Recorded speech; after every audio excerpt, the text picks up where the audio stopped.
It's Platt, and today I throw you a fastball. That's next to Platt's Beer of the Week.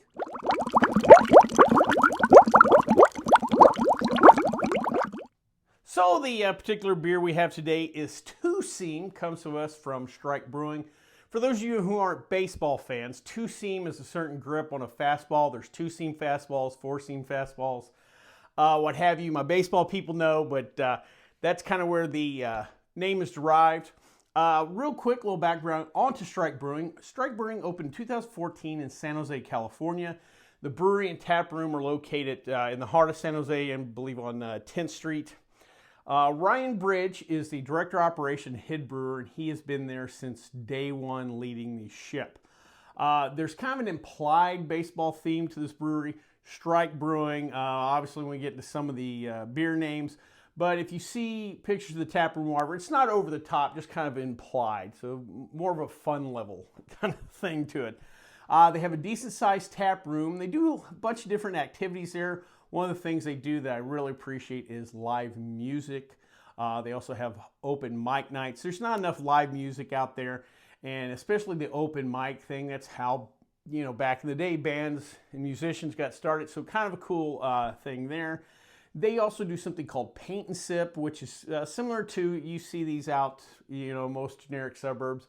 The wine classes, you know, where you learn how to paint like Bob Ross and you share a bottle of Merlot with someone. Well, they have the craft beer version, which is kind of cool.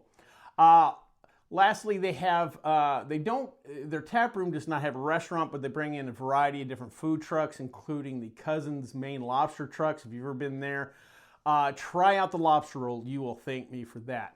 Now, as far as the brewery itself, the website, social media, it's kind of sparse. It's something I talked about before. I think craft breweries miss out by not really telling their story on the website or whatever. But they give you the basic information enough, you know, kind of get you around things. They are currently right now distributed along the West Coast and in Nevada. Now, I don't know if they participate in any Beer of the Month clubs. That's sometimes a great way for a brewery to kind of get out of whatever their region, kind of get more national exposure. But definitely keep an eye out for their stuff. That being said, let's talk about some of their other beers. Again, you'll definitely get the theme with this. First is Extra Inning, 6% ABV. This is a malt forward Dortmunder. I kind of like the idea of breweries doing other German styles that aren't Oktoberfest, so that's kind of cool. Next is the appropriate name, The Closer, 10.7% ABV. This is a Russian Imperial Stout made with vanilla. Again, at that ABV point, that is probably a perfect little nightcap, so The Closer's a great name. Next, we have Willie Haze, a 7% ABV. This is a hazy IPA. This is, of course, a play on the name Willie Mays, one of the greatest center fielders of all time. Some say the greatest. And a longtime San Francisco Giant just up the road, so it definitely makes sense. And lastly, a beer that has no baseball theme, but is very interesting, at least to me anyway. It's called Barrel Breaker, 11.5% ABV. What they do is they brew two different beers. They brew a barley wine and an export stout, and then blend them together and age them in a barrel. I did not read that they use bourbon barrel, wine barrel, or but they age them in barrels. That sounds very interesting, especially if it is a bourbon barrel that goes into. That sounds like it's a potential flavor bomb, so I'll definitely keep my eyes out for that. Well, before we try this particular beer, though, let's check out the stats.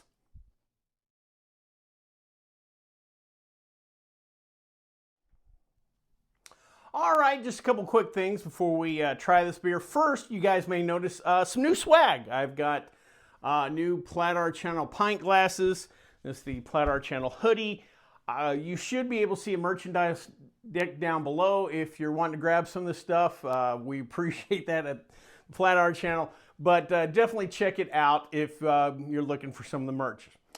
Also, before we try this beer, of course, it's time for questions for Platt. If you have a question that you would like me to answer in video, please send it to plattsboozblog@gmail.com. In the subject line, put questions for Platt. Today's question comes from DJ Jazzy Jason, love the name, and he asks basically, can I ferment just sugar and water, or sugar, water, and yeast? Will that ferment, or do I have to use juice? I've done a video on this, and I'll either put the link up here or down below, where I basically just ferment water and sugar. And in that video, I kind of go through that you can do it. However, you'll need something else. You'll need yeast nutrient. The sugar is enough for them to consume, but it's kind of like I can just feed you Skittles and you get calories, but eventually that will work out against you. And so you need proper yeast nutrient. My advice is always, to go to the brew shop and get proper yeast nutrients. You can use things like grapes, the hillbillies up in the hills, or the home game players will utilize raisins sometimes as yeast nutrients, and that will help. But you can ferment sugar and water. You're just going to need an additional nutrient source. So hopefully, DJ Jazzy Jason, that answered your question. Well, enough about that. Let's try a two-seamer.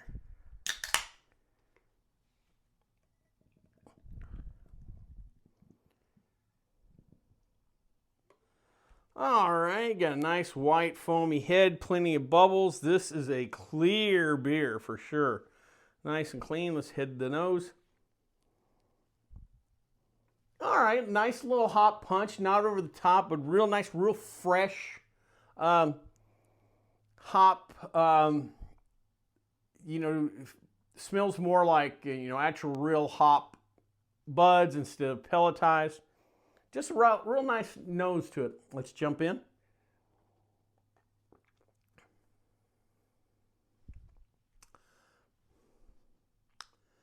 A little drier than I was expecting.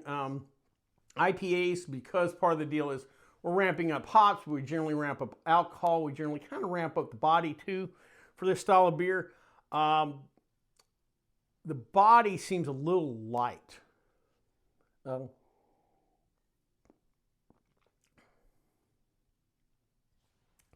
Yeah, the hop bitterness is coming through on this, but the body seems a little light on this beer. I'm not getting much maltiness. Again, with these hoppier beers, you generally bring up the malt. You may want to accentuate the hops, but you generally bring the malt along with it to provide some balance.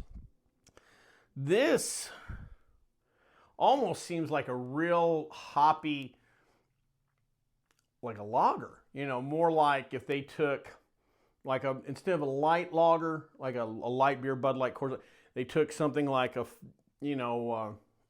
Budweiser type, a full-bodied American lager. I say that maybe more of akin to, I think, Founders and some of these breweries now, and I've talked about this, are doing their own regular guy beer, their regular pale lager, but that has a little more body than just your kind of stripped down big beer lager. This body-wise is similar to that, just really hopped up.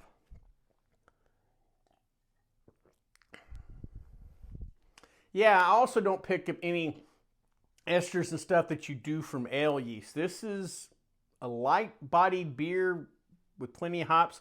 That being said, it's very drinkable beer. 6.5% though, it's not a session-style beer. If it was 4.5, I would get the concept a little bit better. I say, oh, well, this is just more crushable kind of style IPA, but 6.5, I kind of expect more body, more heft out of this thing. Not a bad beer. Like I said, just wasn't necessarily what I was expecting. Well, I hope you liked this video. If you did, please subscribe down below. Also, please like the video because it lets YouTube know we're putting out good content. If you have any questions, comments, concerns, or beers that you'd like me to try, please leave them in the comment section, or you can always contact me on the Twitter page. Till next time, bombs up.